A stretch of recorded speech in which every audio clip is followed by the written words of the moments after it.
Welcome back. আজকে পড়বো আমরা লিঙ্কেজ।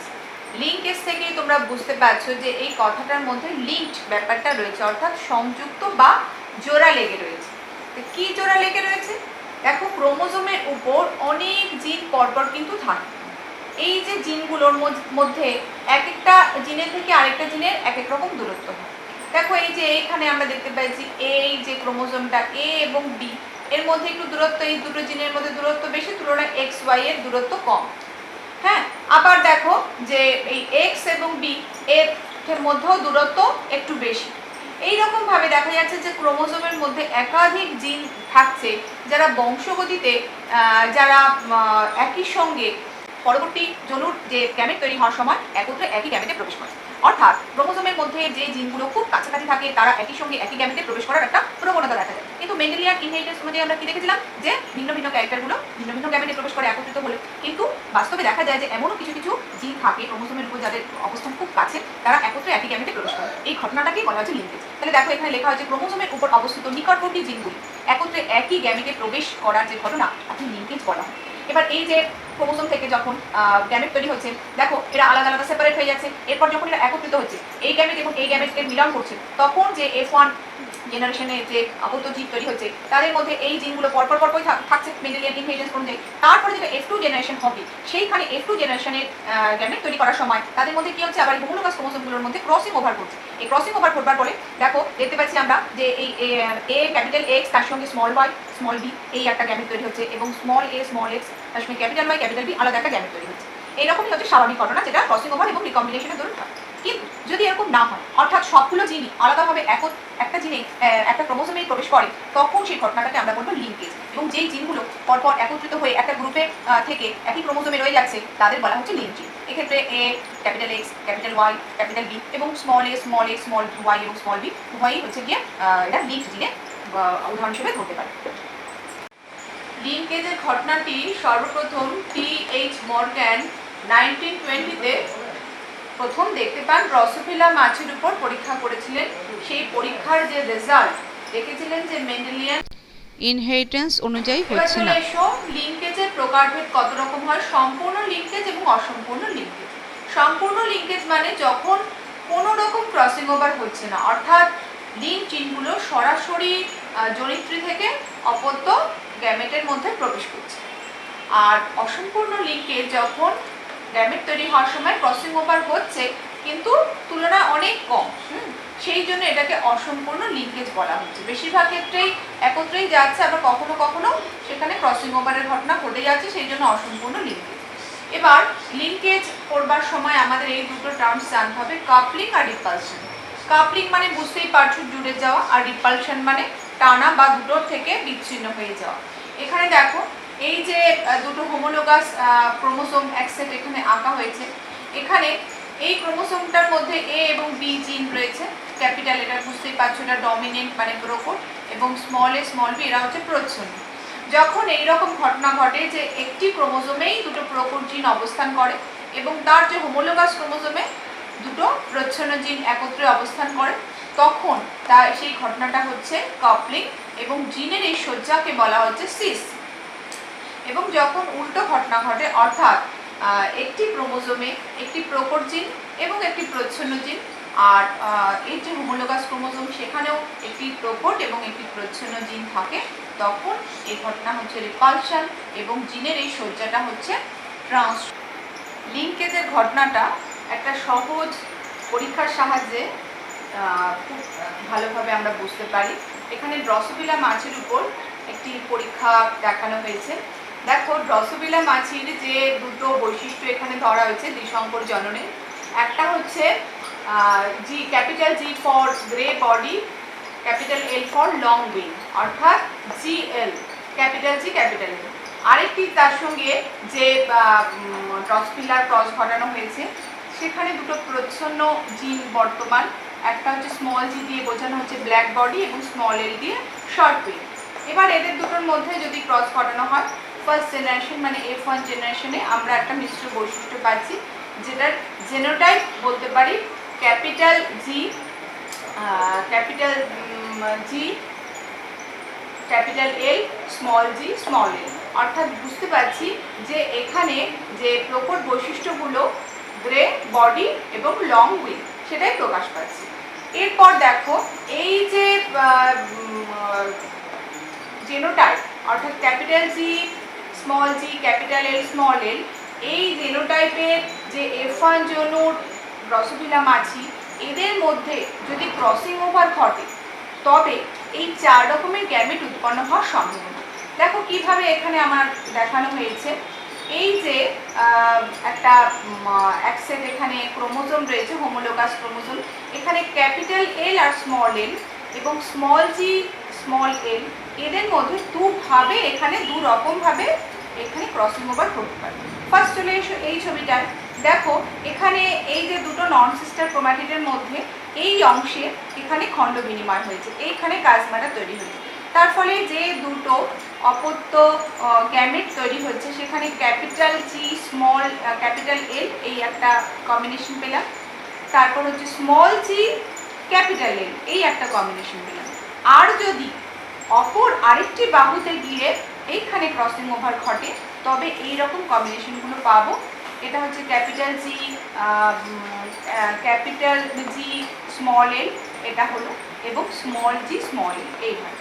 এবারে এর সঙ্গে যদি আমরা টেস্ট ক্রস করি অর্থাৎ জনিত্রী জেনারেশনের কোনো প্রচ্ছন্ন বৈশিষ্ট্য সম্পন্ন বিশুদ্ধ জিপের অর্থাৎ বিশুদ্ধ ড্রসোফিলা তার সঙ্গে যদি এখানে ক্রস ঘটানো হয় তবে কি দেখতে পাবো আমরা? টেস্ট ক্রসের রেজাল্ট দেখতে পাই যখনই মিশ্র বৈশিষ্ট্য থাকে 1:1, আর যদি ডাইহেড্রাল ক্রস হয় 1:1:1:1। এটা আমাদের এই বৈশিষ্ট্যর আসার কথা 1:1:1:1। এইভাবে কিন্তু মেন্ডেলিয়ান ইনহেরিটেন্সের যে টেস্ট ক্রস সেইখানে আমরা রেজাল্টটা দেখতে পাই যেখানে মিশ্র বৈশিষ্ট্য থাকে।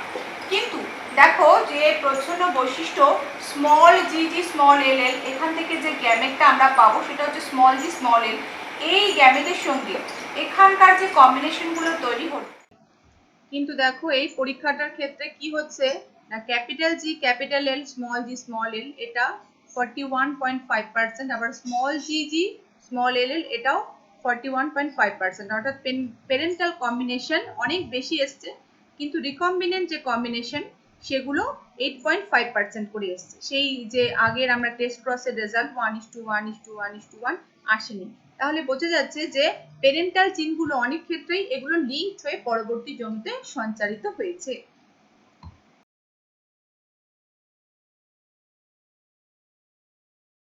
স্টুডেন্ট চলে এসো ক্রসিং ওভার করব। ক্রসিং ওভার তোমরা ক্লাস 10এও কিছুটা পড়েছো যে মায়োসিস কোষ বিভাজনের সময় ক্রসিং ওভারের ঘটনা ঘটে। মায়োসিস কোষ বিভাজনে জানো তোমরা যে নিউক্লিয়াসটা দুবার বিভাজিত হয়, তার যে প্রফেজ 1 এর উপদশাগুলো হলো এগুলো leptotene zygotene pectin diplotene diakinesis. এবার দেখো লেপ্টোটিন উপদশায় কি হয়, দুটো হোমোলোগাস ক্রোমোজোম এরা একটু দূরত্বে অবস্থান করে। তারপর জাইগোটিন যে স্টেজ সেখানে গিয়ে কি হয় হোমোলোগাস ক্রোমোজোমগুলো পেয়ারিং করে কাছাকাছি চলে এসে। তারপরে প্যাকেটিং স্টেজে এরপর কি হচ্ছে মোনাড ক্রোমোজোমগুলো থেকে ডায়াড ক্রোমোজোম তৈরি হয়, অর্থাৎ সেন্ট্রোমিয়ার ছাড়া ক্রোমোজোমগুলো লম্বালম্বিভাবে ছিঁড়ে যায় মাঝখান থেকে, সেন্ট্রোমিয়ারের পজিশন ছাড়া লম্বালম্বিভাবে ছিঁড়ে যায়, ফলে এইরকম এদের টেট্রার দশা হয়। এরপর দেখো এরা আরও ক্লোজ হয় ডিপ্লোটিন দশায় এবং কি হয় এই যে এক একটা বাহু এই দুটো বাহুর মধ্যে দেখো খণ্ডাংশ বিনিময় হচ্ছে।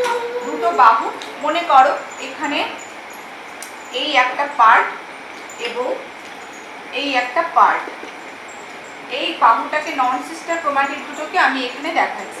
এখানে এবার দেখো এর মধ্যে মনে করো যে ক্রোমোজোমগুলো ছিল এ বি সি ডি, আর এখানে এর যে নন সিস্টার ক্রোমাটিডের মধ্যে ছিল small a small B small c এবং স্মল ডি।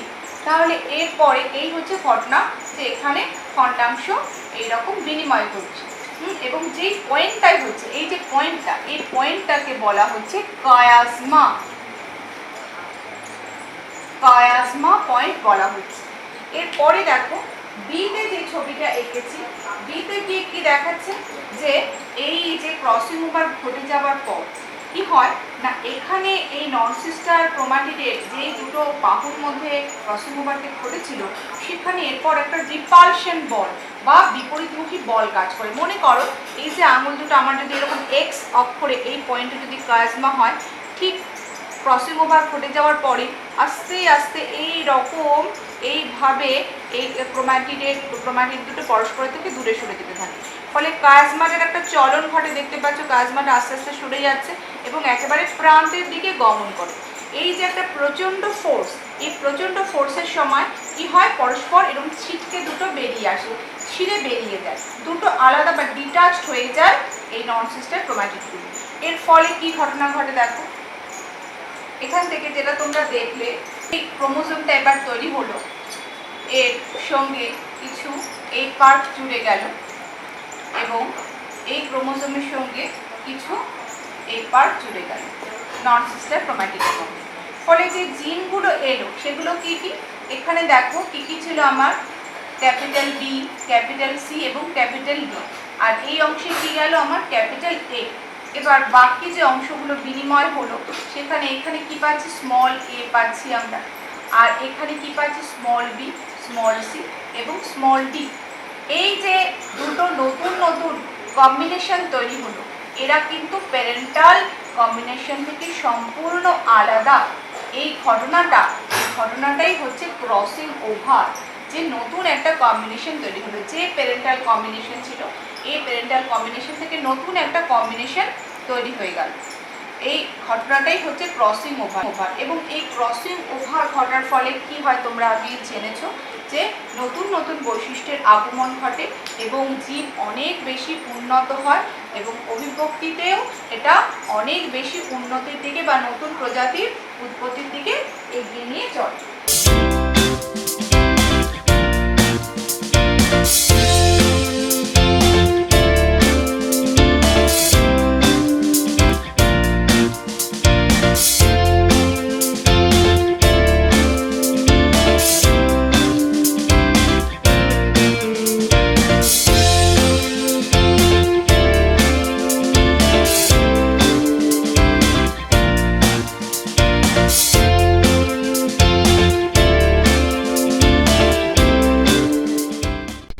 ছবিতে দেখতে পাচ্ছ প্রথম ছবিটা হচ্ছে সিঙ্গেল ক্রসিং ওভার।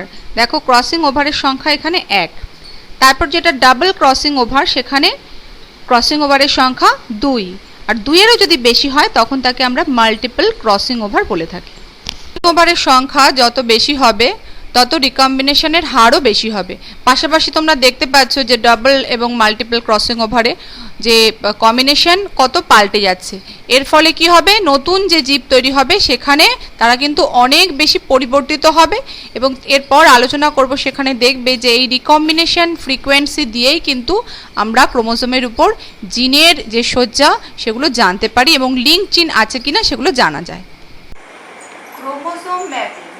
দেখো ক্রোমোজোম ম্যাপিং কাকে বলে, যে ক্রোমোজোমের উপর জিনগুলো পরপর কিভাবে আছে তার যে ম্যাপ, তাকেই বলা হয় ক্রোমোজোম ম্যাপিং। এখানে দেখতে পাচ্ছ এই যে একটা হোমোলোগাস ক্রোমোজোম অ্যাক্সেস নেওয়া হয়েছে, এখানে যে এ, তারপর সি, তারপর ডি, অর্থাৎ কোনো একটি ক্রোমোজোমের মধ্যে পরপর জিনগুলো কিভাবে রয়েছে সেই সজ্জাই হচ্ছে ক্রোমোজোম ম্যাপিং। একে আমরা লিঙ্কেজ ম্যাপিংও বলতে পারি।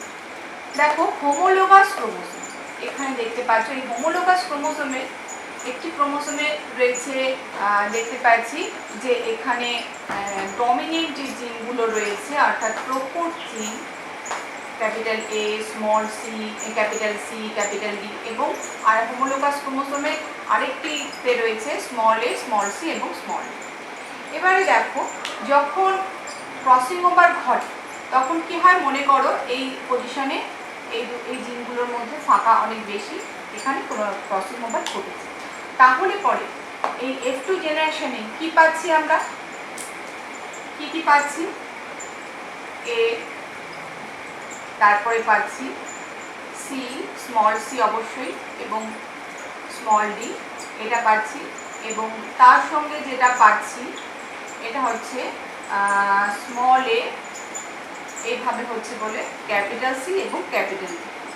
তাহলে দেখতে পাচ্ছ যে এই যে জিনের মধ্যে যে যদি দূরত্ব বেশি থাকে তখন রিকম্বিনেশন কিন্তু বেশি হওয়ার সম্ভাবনা, অর্থাৎ ক্রসিং ওভার হওয়ার সম্ভাবনা বেশি। এবং এই যে জিনগুলো সি এবং ডি, এই জিনগুলো খুব ক্লোজে রয়েছে, এর ফলে এদের কিন্তু সঞ্চারণটা একই সঙ্গে হয়েছে, অর্থাৎ লিঙ্কড অবস্থায় হয়েছে, এরা কিন্তু সরে সরে যায়নি, একইভাবেই এদের সঞ্চারণটা হয়েছে। এগুলোকে এর জন্য আমরা বলছি লিঙ্কড জিন। এবার কি করে আমরা একটা ক্রোমোজোমের ম্যাপিং তৈরি করব, কি করে বুঝবো যে এই যে জিনগুলো ক্রোমোজোমের উপর পরপর কিভাবে আছে, যে ক্যাপিটাল এর পর ডি আছে কি সি আছে, কি করে আমরা বুঝবো সেটা দেখো। তোমাদের একটু আগে যে একটা ড্রসোফিলা মাছের উপরে আলোচনা করা হলো, কিভাবে ড্রসোফিলা মাছি যে দুটো ভিন্ন ভিন্ন ক্যারেক্টারের উপর ডাইহাইব্রিড ক্রস করে কি কি আমাদের যে জেনোটাইপ পেলাম, সেখানে কি কি দেখেছিলাম 41.5% করে প্যারেন্টাল জেনারেশনের যে কম্বিনেশনটা পাওয়া গেছে এবং 8.5% করে রিকম্বিনেন্ট দুটো টাইপ পেয়েছি। ডাইহাইব্রিড ক্রস থেকে আমরা যে রেজাল্ট পেয়েছি দুটো যে প্যারেন্টাল জেনোটাইপ P1 এবং P2 ধরে নিচ্ছি। P1 পেয়েছি 40%, P2ও ধরে নিলাম, এখানে পেলাম 40%। যেটার আগের পরীক্ষায় আমরা কি পেয়েছিলাম 41.5% পেয়েছিলাম, দুটোই 41.5%। তোমাদের বোঝার সুবিধার জন্য আমি এগুলো লিখছি। অ্যাকচুয়ালি এখন আমি আলোচনা করছি একটা ইমাজিনারি নাম্বার ধরে, যে ধরে নিলাম যে কোনো একটা পরীক্ষাতে যেখানে প্যারেন্টাল জেনারেশনে যে জেনোটাইপগুলো ছিল বিশুদ্ধ কোনো প্রোকোট এবং বিশুদ্ধ কোনো প্রচ্ছন্ন ডাইহাইব্রিড ক্রসে, সেখানে প্যারেন্টাল যে রেজাল্টগুলো পেয়েছি F2 জেনারেশনে সেগুলো 40% করে ধরে নিলাম। আর রিকম্বিনেন্ট দুটো টাইপ পেয়েছি, ধরো মনে করছি যে একটা পেয়েছি 12% আর একটা রিকম্বিনেন্ট পাচ্ছি 8%। R1 মানে একটা রিকম্বিনেন্ট টাইপ, সেটা ধরে নিলাম 12% এবং R2 আরেকটা রিকম্বিনেন্ট টাইপ ধরো পেয়েছি 8%। তাহলে টোটাল হচ্ছে আমার 100% এইভাবে। এবার দেখো রিকম্বিনেশন ফ্রিকোয়েন্সি কিভাবে বের করতে হয়। এটা হচ্ছে ফর্মুলা, যে কতগুলো আমার রিকম্বিনেন্ট টাইপ হয়েছে এগুলো তার টোটাল যোগফল ডিভাইডেড বাই প্যারেন্টাল টাইপ আমার কতগুলো বের হয়েছে তাদের যোগফল প্লাস রিকম্বিনেন্ট টাইপ কতগুলো হলো তার যোগফল ইনটু 100। নিশ্চয়ই বুঝতে পারছো তোমরা, এখানে এভাবে দেওয়া হয়েছে। এবারে তাহলে সেই মানগুলো আমরা বসিয়ে দেবো। R1 কত পেয়েছি 12 প্লাস R2 কত পেলাম 8 divided by P1 plus P2 কত করে পেয়েছি 40 প্লাস 40 মানে 80 প্লাস 12 প্লাস 8, বুঝতেই পারছো। তাহলে এখানে কত হলো, ওপরে 20 হলো ডিভাইডেড বাই এদিকে 80 প্লাস 20 মানে 100 হচ্ছে ইন্টু 100। তাহলে বুঝতেই পারছো নিচেও কি হচ্ছে ইকুয়াল টু 20 বাই 100 ইন্টু 100। তাহলে 100 কেটে গেলে পাচ্ছি আমি 20, অর্থাৎ 20%। রিকম্বিনেন্ট ফ্রিকোয়েন্সি আমার হলো এখানে 20%। অর্থাৎ যদি আমি ধরে নিই যে আমার দুটো জিন এক্স এবং ওয়াই ধরে নিই, এদের মাঝখানে আমার রিকম্বিনেশন ফ্রিকোয়েন্সি হয়েছে 20%, তার মানে এই দুটো জিনের মাঝখানে দূরত্ব হচ্ছে 20 ম্যাপ ইউনিট। এই দূরত্বটা হচ্ছে বা ম্যাপ ইউনিট। ক্রোমোজোম ম্যাপিং এর যে অঙ্কগুলো তোমাদের সাধারণত আসে, দেখো এখানে কতগুলো ওই রকম, এগুলো হচ্ছে জিন আর এগুলো হচ্ছে ওদের মধ্যবর্তী দূরত্ব। এবার এই মধ্যবর্তী দূরত্বগুলো দিয়ে আমরা জিনগুলোর অবস্থান কিভাবে নির্ণয় করব। প্রথমে ধরে নাও এটা একটা ক্রোমোজোমের রৈখিক সজ্জা। এবার সব থেকে যেটা ডিস্টেন্স বেশি এটা তোমরা প্রথমে ধরবে। যেমন এডি বলে দেওয়া হচ্ছে 16 সেন্টিমর্গান, তাহলে এখানে এ আর এখানে ডি প্রথমে লিখে নিলাম। এর দূরত্ব হচ্ছে কত না 16 সেন্টিমর্গান। এরপরে চলে এসো কি বলা হয়েছে বিডি। বিডি একটা, তাহলে বিডি হচ্ছে 5 সেন্টিমিটার। তাহলে ডি এর সঙ্গে বি, এটার যেহেতু সব থেকে দূরত্বটাই হচ্ছে 16, আমরা ওই দিকে আর যাব না, এর থেকে এই দিকে আসবো, উল্টো দিকে ফিরবো। তাহলে বিডির দূরত্ব কত? 5 সেন্টিমর্গান। তাহলে এখান থেকে ডি এর থেকে উল্টো দিকে ব্যাক করব, এখানে ধরে নিলাম এই পজিশনে আমার বি আছে, আর এইটুকু ডিস্টেন্স হচ্ছে আমার 5 সেন্টিমর্গান। এবার বাকিটা কি বলে দিয়েছে? এ বি হচ্ছে 11 সেন্টিমর্গান। তাহলে এই হচ্ছে এ এবং এই হচ্ছে বি, এর দূরত্ব হচ্ছে 11 সেন্টিমর্গান। ক্রোমোসোম ম্যাপিংয়ে দাঁড়ালো যে ক্রোমোসোমের উপরে জিনগুলোর অবস্থান হচ্ছে প্রথমে এ, তারপরে বি, তারপর ডি।